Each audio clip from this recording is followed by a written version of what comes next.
Fat Joe said that. Fat Joe's a Lean back. We've been leaning back for 20 years, man. Like, he said you crowned yourself the rat leader and you wrote the 48 laws. During his sit-down with the Dancer Project, 6ix9ine's interview took a sharp turn from casual to chaotic. The tension spiked the instant the host mentioned Fat Joe's past remarks about him. Without hesitation, 6ix9ine went all in, dropping raw, unfiltered truths on camera. What came out next wasn't just bold, it was downright explosive. For sure. How did you feel after warning Tekashi? Oh. Because I saw it when you sat with him. And I was like, Joe is trying to put him on right now. And I'm going to just be honest with you. Damn, you went there? Yeah, I went there. This is a sucker. He's a sucker. Let me get, Okay. pop another bottle in there. No, I ain't drink. I'm dead sober. Talk, man. Yeah. No, I'm dead sober. This dude here, this type of shit, this doing, I'm convinced he wanna die. I don't wish it on him or nothing like that, but I'm convinced he's miserable in his body. He can't look in the mirror. Nah, I don't know if he gotta be. He's a lot of He just got knocked. So now the man snitch, right? Cool, do you or whatever. How did you know that? I don't like the taunting. I try to tell him, like, what happens? Like, yo, bro, listen, I didn't know if he really did it. I didn't know what was going on. The crazy shit is when I talked to him in that interview, I talked to him off the air, and he lied to me and told me, yo, this is just an image, I'm fronting this and this and that. He told me that in front of Shotty and them. They were standing right there with him. He said, what? Joe. He This is told me just that an he image. was lying. He's an image. Yo, Joe, I'm not really doing this. I'm not a gangster. You know, this is all for like promotion. I got it. At that point, I said, so you're not doing nothing because you're going to go to jail if you're really doing stuff. Right. Nah, Joe, I don't do nothing. I'm good. So I'm like, I went back and verified every single thing 6ix9ine said, and surprisingly, it all checks out. Every word. But before we unpack the chaos from that interview, let's take a quick step back. This tension didn't start overnight. Fat Joe has been 6ix9ine for years, and he's never really eased up. Over time, he's brought 6ix9ine's name into interview after interview. Remember that appearance on Math Hoffa's show?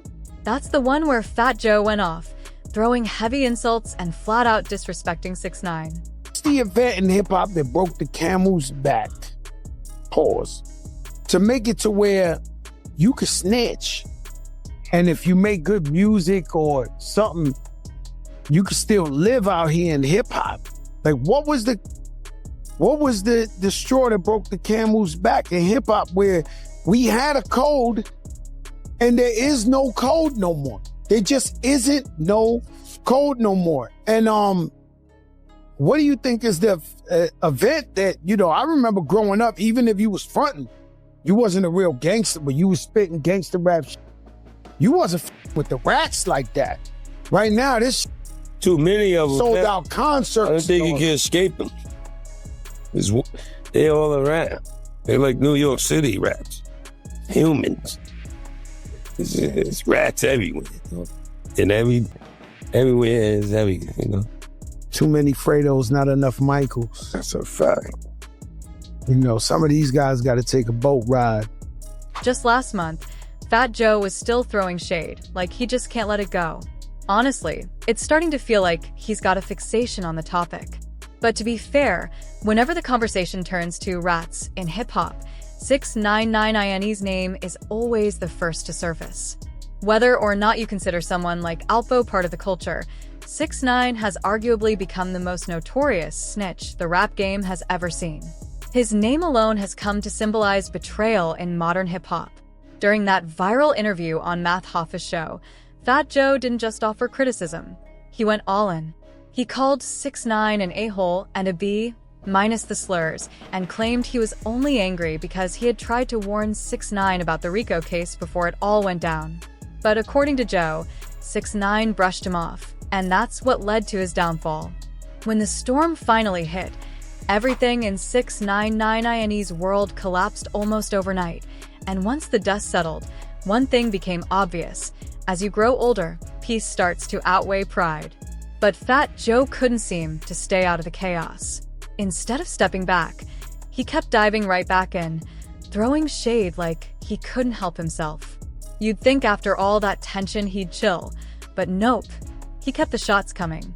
Maybe he was just responding to questions, but at some point, you've got to recognize when enough is enough. Constantly calling people out of their names isn't tough anymore. It's just played out, and the streets can see it clearly. Meanwhile, 6ix9ine made it clear he wasn't out to start another war. He said it straight. He didn't snitch on me, and I didn't snitch on him. Simple as that. But then, he dropped a twist, claiming Joe had been talking about people he'd warned ahead of time who still chose to keep 6ix9ine around. That line had fans replaying the clip just to be sure they heard it right.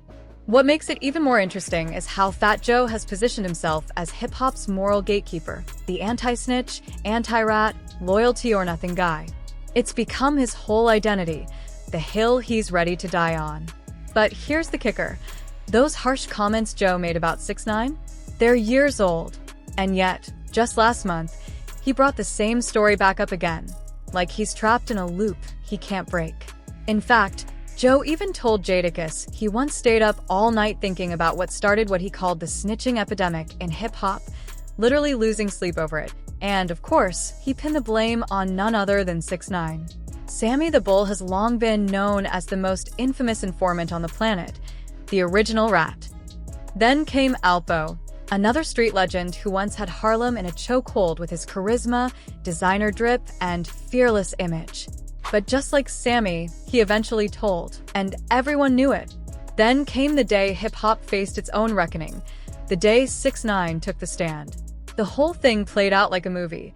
They were escorting him to court in a bulletproof vest as if he were testifying against El Chapo himself. He put a lot of people behind bars, no doubt. Fat Joe has often talked about how that moment changed everything, how it shifted the culture. He even said he feels like the time is coming when real accountability will return to hip-hop. But does any of that even matter anymore? Because here's the truth, 6ix9ine hasn't been dropping hits like he used to. His recent music barely moves the needle, and even his teasers online don't grab the same attention. Sure, there was a time when his wild energy, rainbow hair, and chaotic persona dominated the internet. But that era's gone. Still, Fat Joe keeps connecting everything back to what he calls the snitch era, as if that alone is what's ruining hip-hop. The reality, though, is different. The whole rat conversation has nothing to do with the charts. Most people streaming rap today don't live by street codes, and that's not disrespect, that's just the truth. If the majority of hip-hop listeners never came from the streets, why hold them to the rules of a world they've never known? Even many Black fans aren't from that environment. At its core, hip-hop has always been about storytelling and expression, not criminal loyalty tests. The streets don't determine Spotify streams. Go to any major rap concert and look around. The audience tells the story. At least 70% of the crowd isn't Black, and depending on the artist, that number can jump to 80 or even 90%. Just look at a Drake show.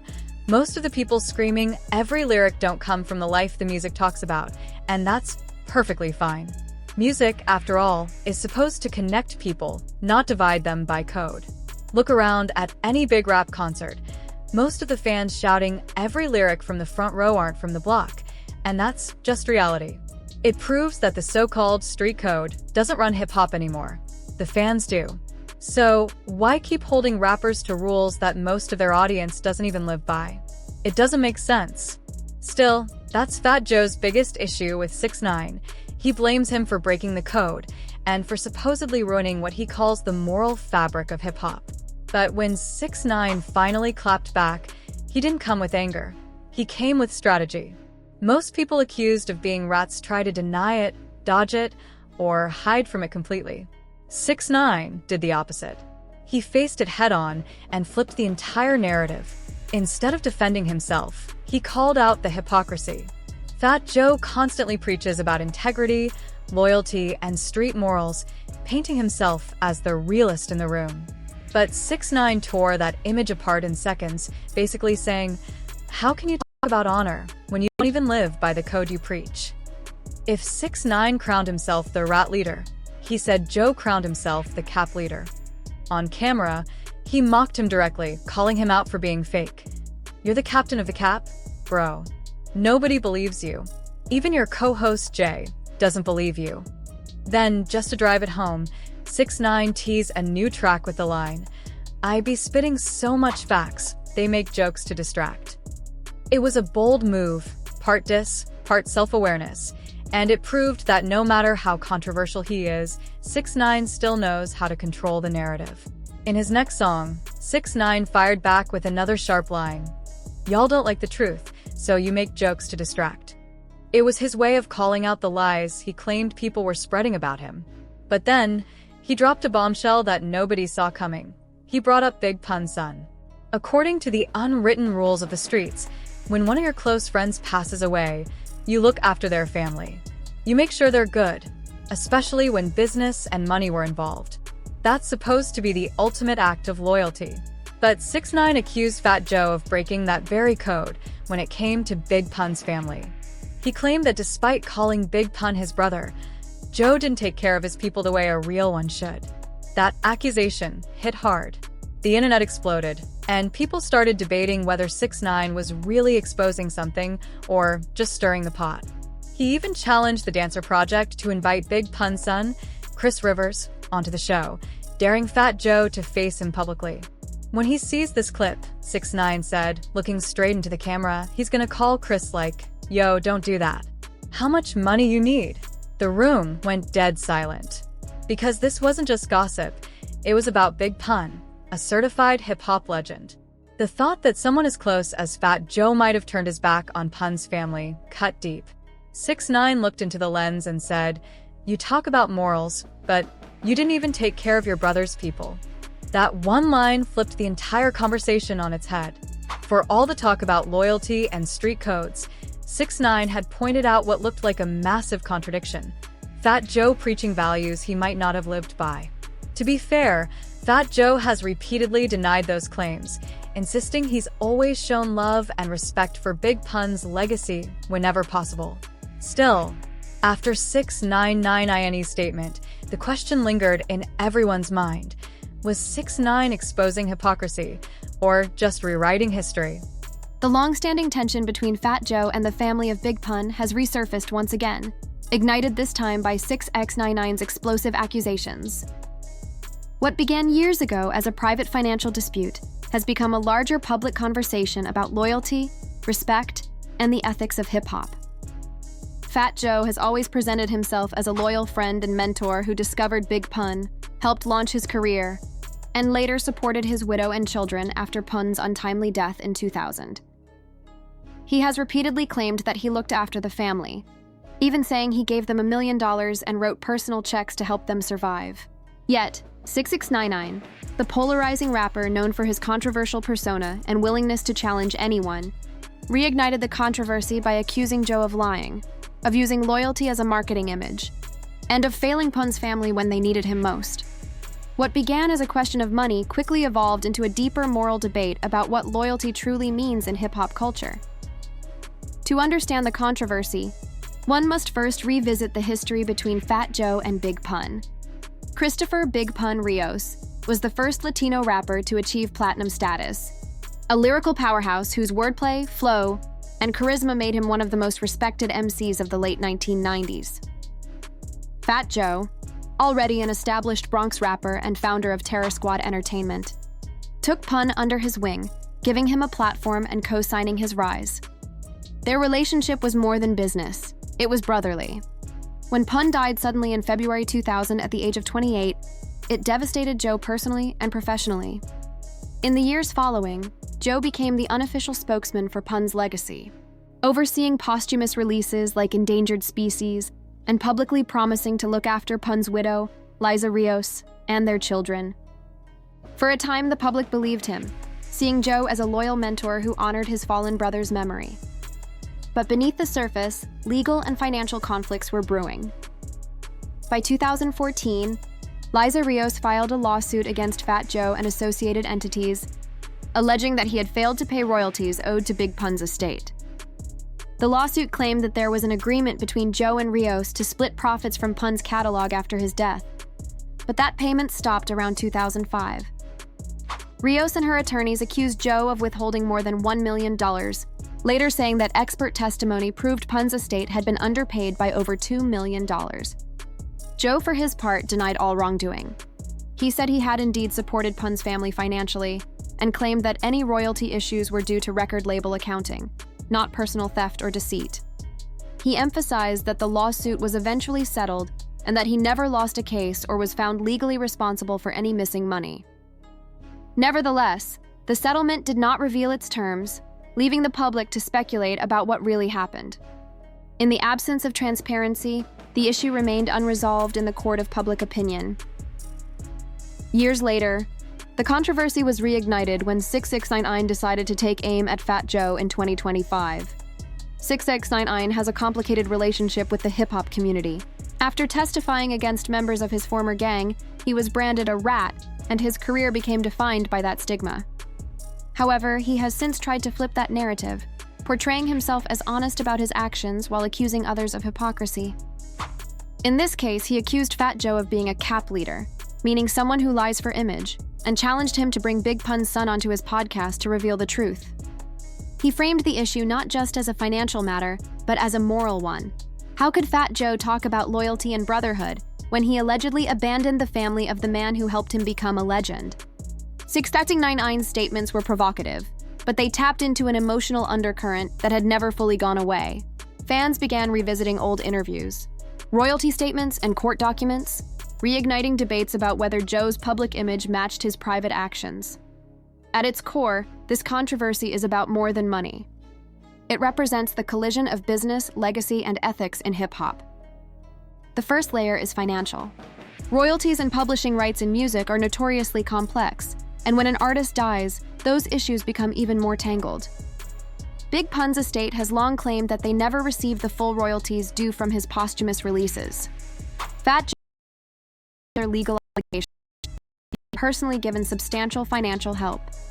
Without clear public documentation, it becomes impossible to know which side's account is closer to the truth.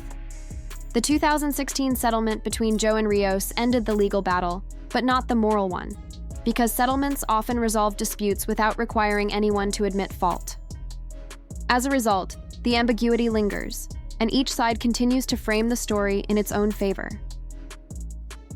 The second layer of the controversy concerns loyalty and the cultural values that define hip-hop. In this community, loyalty is currency. Artists often talk about taking care of your people and ensuring that those who helped build your career are never left behind. Fat Joe has long embodied that archetype, the tough Bronx veteran who stands by his team. He is respected for mentoring younger artists like Remy Ma and DJ Khaled, and for representing Latino pride within hip-hop. But if the claims of Pun's estate are true, they strike at the heart of that image. To neglect the family of a fallen friend would represent a betrayal not only of personal loyalty, but of the cultural code that defines authenticity in rap.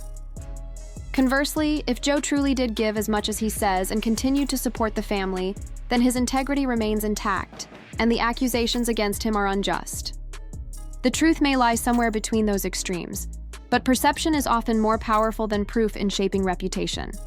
6ix9ine's intervention complicates the issue even further. On one hand, his motives are easy to question.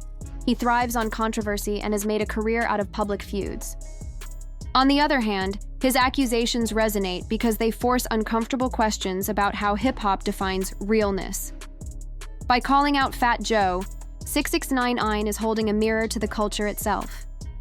If loyalty and honor are the moral pillars rappers claim to live by, then where is the accountability when those values are tested? 6ix9ine might not be the ideal moral messenger, but his challenge exposes the tension between image and reality in a genre built on authenticity. Even those who dislike him must admit that he managed to reopen a conversation that many thought was buried years ago.